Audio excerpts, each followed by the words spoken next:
Artificial intelligence यानी AI. ये नाम सुनते ही साइंस फिक्शन फिल्मों वाली फीलिंग आती है ना?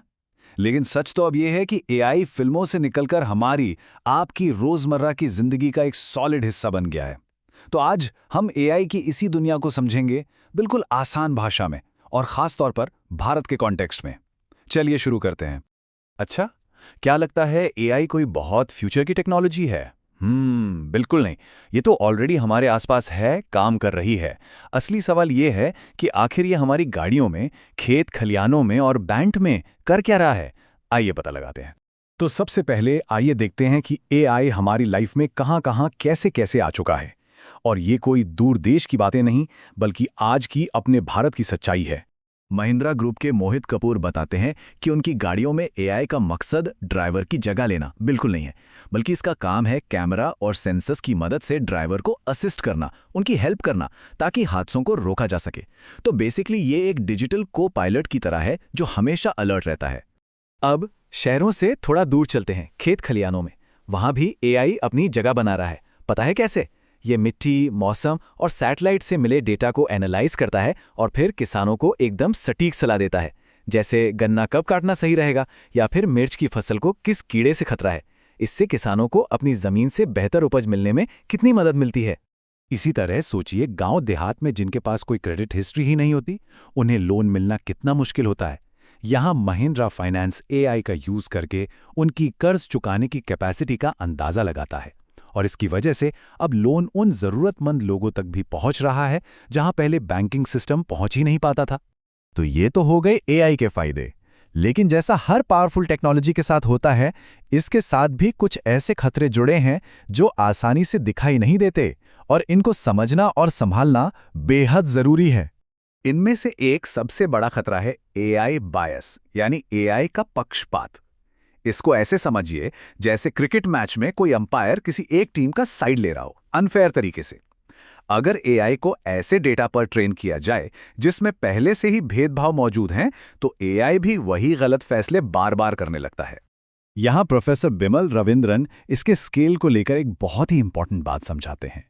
देखिए, जब कोई इंसान गलती से भेदभाव करता है तो वो एक इंसान की गलती है, लेकिन जब एक एआई सिस्टम पक्षपाती होता है तो वो उस एक गलती को लाखों बार दोहराता है।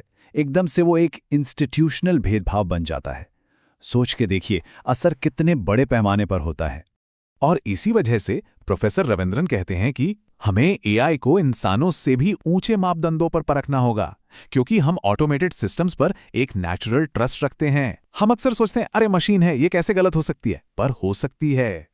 बायस के अलावा एक और बड़ा सवाल है सिक्योरिटी का। एक तरफ तो हम सबका डेटा है, वो कैसे सेफ रहता है, और दूसरी तरफ वो एआई मॉडल्स जिन्हें बनाने में इतनी मेहनत और पैसा लगता है, उनकी चोरी कैसे रोकी जाती है। मतलब प्रोटेक्शन दोनों तरफ चाहिए। इसका एक सोल्यूशन है, कॉन्फिडेंशियल कंप्यूटिंग। इसकी कल्पना ना एक डिजिटल तिजोरी की तरह कीजिए। स्टेप 1, डेटा या एआई मॉडल को इस्तेमाल से पहले लॉक कर दिया जाता है। फिर उसे एक बेहद सुरक्षित वेरीफाइड डिजिटल जोन में भेजा जाता है। जब सिस्टम कंफर्म कर लेता है कि सब कुछ ठीक है, सेफ है, तभी वो लॉक खुलता है, और इस पूरी प्रोसेस के दौरान उससे कोई और छू भी नहीं सकता। तो इन सब चैलेंजेस का सोल्यूशन क्या है? एक बात तो साफ है, हम वेस्टर्न कंट्रीज के सॉल्यूशंस को सीधा सीधा कॉपी पेस्ट नहीं कर सकते। भारत की जरूरतों के लिए हमें भारतीय समाधान ही खोजने होंगे। एक छोटा सा लेकिन परफेक्ट एग्जाम्पल इस बात को बिल्कुल साफ कर देता है। सड़क पार करना, जिसे अंग्रेजी में जे वॉकिंग कहते हैं, ये भारत में कितना आम है ना? अब सोचिए, अगर अमेरिका के ट्रैफिक रूल्स के लिए बनी कोई सेल्फ ड्राइविंग कार भारत की सड़कों पर चलेगी तो क्या होगा? वो बेचारी शायद आगे ही नहीं बढ़ पाएगी। इसलिए एआई मॉडल्स को भारतीय कॉन्टेक्स्ट के लिए ट्रेन करना नॉन निगोशिएबल है। इसी से जुड़ी हुई एक और बात है, लार्ज लैंग्वेज मॉडल्स यानी LLMs और स्मॉल लैंग्वेज मॉडल्स यानी SLMs। देखिए, LLMs एक तरह से one size fits all approach है, जो हर काम करने की कोशिश करते हैं। वहीं दूसरी तरफ SLMs किसी एक खास काम के लिए एक एक्सपर्ट की तरह तैयार किए जाते हैं। और पता है, भारत जैसे देश के लिए अक्सर ये छोटे मॉडल्स यानी LLMs ज्यादा काम के साबित होते हैं। क्यों? सिंपल है, इन्हें ट्रेन करने के लिए डेटा भी कम लगता है और कंप्यूटिंग पावर भी कम। और सबसे जरूरी बात किसी एक खास काम के लिए इन्हें सेफ और रिलायबल बनाना भी आसान होता है। ओके, अब सबसे बड़े सवाल पर आते हैं कि इस सब का आम लोगों के लिए क्या मतलब है। ये स्टूडेंट्स के लिए, कामकाजी लोगों के लिए और बिजनेसेस के लिए क्यों मैटर करता है। स्टूडेंट्स की बात करें तो एआई सेफ्टी और टेस्टिंग जैसे नए फील्ड्स में करियर के दरवाजे खुल रहे हैं। फ्यूचर के लिए जरूरी स्किल सीखना ही होगा।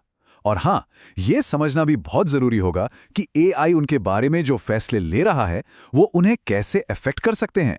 जो लोग ऑलरेडी काम कर रहे हैं उनके लिए एआई एक टूल, एक सहायक की तरह काम कर सकता है, जैसे फैक्ट्री में शॉप फ्लोर असिस्टेंट। लेकिन हाँ, इसके साथ काम करने के लिए अपस्किलिंग यानी नई चीज़ें सीखना ज़रूरी होगा। और अपने अधिकारों को लेकर जागरूक रहना भी इम्पॉर्टेंट है जब एआई काम से जुड़े फैसले लेने लगे। बिजनेसेस के लिए जिम्मेदार और सेफ एआई बनाकर कस्टमर का ट्रस्ट जीतना सबसे इम्पॉर्टेंट है। भारत की ज़रूरतों के हिसाब से खास एआई सॉल्यूशंस बनाने की ये एक बहुत बड़ी अपॉर्चुनिटी है। और इसके साथ ही डीपीडीपी जैसे डेटा सुरक्षा कानूनों का पालन करना तो अब अनिवार्य है ही। तो इस पूरी बातचीत से हमें जो एक सबसे ज़रूरी सबक मिलता है वो क्या है? आइए इस पर आखिरी नज़र डालते हैं। मोहित कपूर एक बहुत गहरी बात की तरफ इशारा करते हैं। वो कहते हैं कि असली जिम्मेदारी सिर्फ ये तय करने में नहीं है कि एआई कैसे बनाया जाए, बल्कि इस समझदारी में है कि एआई को कहाँ इस्तेमाल नहीं करना चाहिए। सोचिए, अगर हाईवे पर किसी की गाड़ी खराब हो जाए, उस परेशान इंसान को एक एआई बॉट से नहीं बल्कि एक समझदारी रखने वाले इंसान से बात करने की जरूरत होती है। तो आखिर में सबसे बड़ी सीख यही है, एआई की असली ताकत उसकी टेक्नोलॉजी में नहीं है, बल्कि इंसान की उस समझदारी में है जो तय करती है कि इसे जिम्मेदारी से कैसे इस्तेमाल किया जाए। और यही सोच भारत के एआई एनेबल्ड फ्यूचर की सबसे मजबूत नींव बनेगी।